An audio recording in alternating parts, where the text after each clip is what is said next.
Welcome to our video lesson on the distributive property.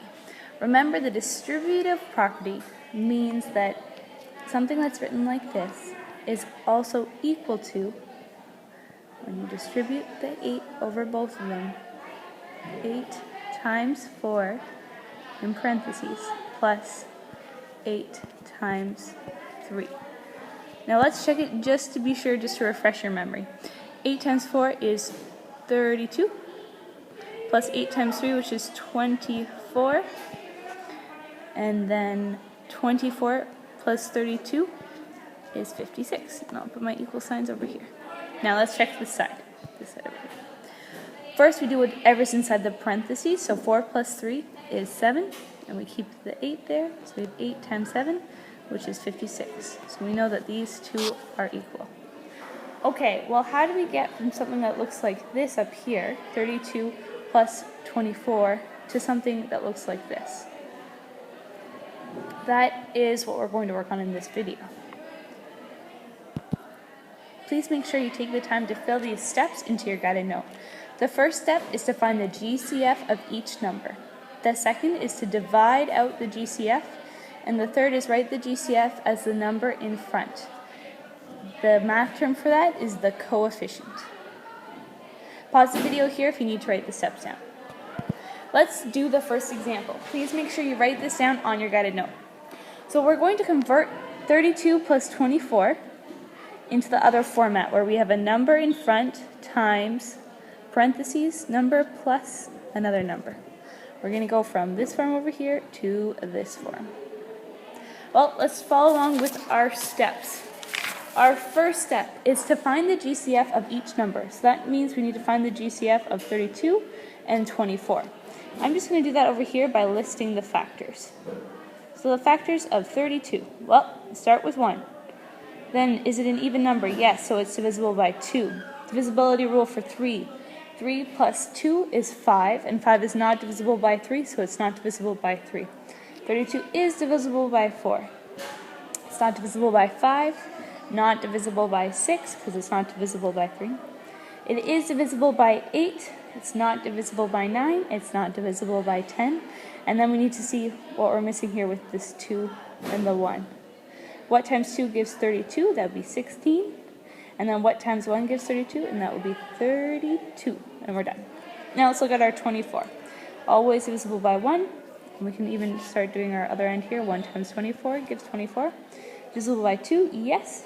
2 times 12 gives 24. Divisible by 3. 2 plus 4 is 6, which is divisible by 3, so yes, it's divisible by 3. Divisible by 4. Is it divisible by 4? Yes, it is. 4 times 6. Alright, is it... Oh, and then I need 3 times 8. We'll give you 24. And those are my numbers. Now we need to find the GCF. So we look through these and find the biggest one. So it's got 1, oh, that's really big. It's got 1, it's got 2, it's got 4, and then they have 8. So the GCF is 8. Great, we are done step 1. Let's move on to step 2, which is divide out the GCF. So we have, what that means is we have 32 plus 24.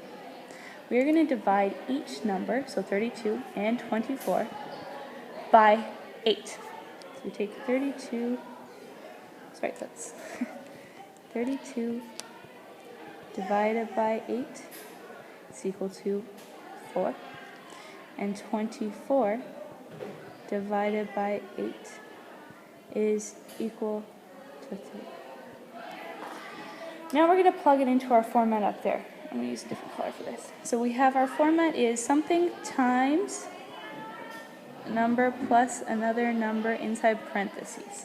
Alright, let's fill in these numbers. The greatest common factor, which we divided both the numbers by, is 8. And that's what goes right here. It goes out front because you know that 8 times 4 will give you 32. So instead of writing the 32 up here, we can write a 4. The next thing is instead of writing 24 over here, we are going to write 3. because we've divided it by the 8, which we've written out here, and then we get 3. If you'd like to check it just to make sure that it's equal, we can do that. So 4 plus 3 is 7. So then we have 8 times 7, so that equals 56. And we did it on the first page, but we'll do it again. We'll do the check the 32 plus 24. 2 and 4 is 6, 3 and 2 is 5, and so 56 is equal to 56. And we are done. So we've written it in another form. Let's do the next one. One more example, and then you can get started on the practice. Alright, we need to find, step 1, find the GCF of each number. So the GCF of 25 and 45. Of course, if you'd prefer to use a factor tree, you absolutely can. So it's always divisible by 1, not divisible by 2, not divisible by 3, not divisible by 4, is divisible by 5, it's 5 times 5, not 6, not 7, not 8, not 9, not 10, and so we're going to add our 25. And we're done. Alright, 45 is divisible by 1, yes. Not 2, not 3, not 4, divisible by 5, yes. Divisible by 6, no. Divisible by 7. Sorry, 1 second. No, divisible by 9, yes, because 5 times 9 gives 45. Divisible by 10, no, and then it's divisible by 45. Excellent. So then we find our greatest common factor. Well, it's their only common factor, which is 5. Right, remember, we're trying to put these numbers up here into a form that looks like this. We have a number times something plus something else. So because their greatest common factor is 5, that is a number we can divide out of both of these numbers. So I'm going to put my 5 up here. Great. That blank is filled in. Let's do the next one. Step 2 is to divide the GCF out of both numbers.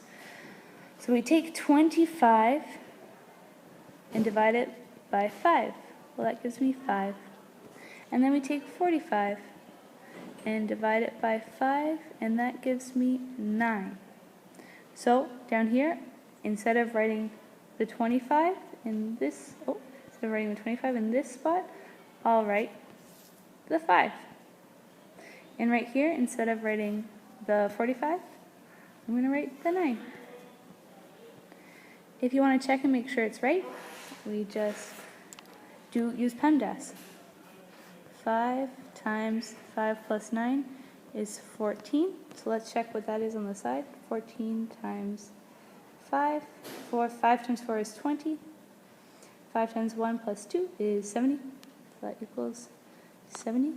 And then let's add together 25 plus 45. 5 plus 5 is 10. 2 plus 4 is 6, plus 1 is 70. So they are equal, and we are done. Right now you should go on to the practice problems on the distributive property note. Feel free to watch anything again or ask me any questions if you have them. Alright, see you later.